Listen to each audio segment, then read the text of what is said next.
Well, thanks for visiting us at KTALnews.com. I'm meteorologist Josh Marces with your Thursday forecast update. Looking to be a terrific day. Cool through the morning, but if you're in the sun this afternoon, should feel just fantastic today as we'll climb into the upper 50s and low 60s this afternoon. And we will scour out the last of the cold air this morning. We'll start out very cold here, and then a warming trend is on the way. A bunch of days here either in the 60s or 70s as we go into next week. And next week we do have a couple of storm systems on the way, and with the warm air returning, we kind of get into that severe weather season, so I do think that we're going to see a chance for maybe some strong storms next week, and we'll touch on that here in just a moment. But what's happening today, we do have basically the winds out of the west and northwest this morning, and as this area of high pressure slides to the east, you hear me say it all the time, that south wind comes back, and that will start the warming trend for us. But that won't occur until after sunrise, so there will be some frost out here this morning, 20s and low 30s for us, and there's the wind, which will eventually turn to the south a little later this afternoon and start that warming trend for us. We'll climb into the upper 50s, low 60s. About our typical high this time of the year is low 60s in most areas, so this is kind of your typical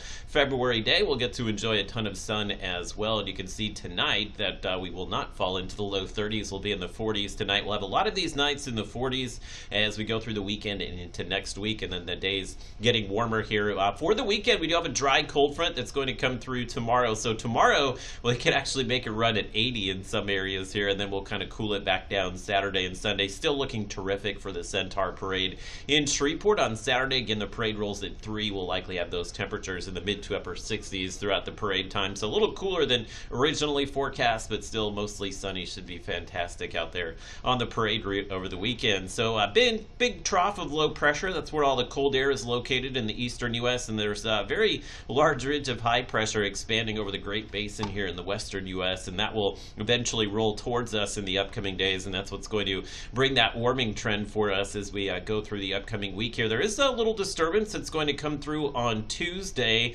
A little energy with this. Again, we'll have to watch Tuesday, maybe just at least a low-end chance to see some thunderstorms, and we'll see if anything severe gets lined up for Tuesday. I would say looking doubtful for now, but later in the week there's another area of low pressure here which digs out of the desert southwest, and you can just tell by the shape of this thing and kind of the angle that it takes that we would see more of a severe weather threat maybe late next week or next weekend. The timing still uncertain here at this point, but I would say that system closer to next weekend would need to be watched, not for winter weather, but possibly some severe weather, as those temperatures will be into the 60s and 70s going into next weekend. And I do expect next weekend the temperatures may drop off a bit. Is it going to be cold enough to see winter weather? I would doubt it here at this point, but we'll keep you posted on that. I think mainly going to be a stronger storm threat for us as we go into next week. But there's a look at the daytime highs and overnight lows in the 40s and 50s here, and the days will likely be in the 70s with that slight chance of rain returning next Tuesday into Tuesday night.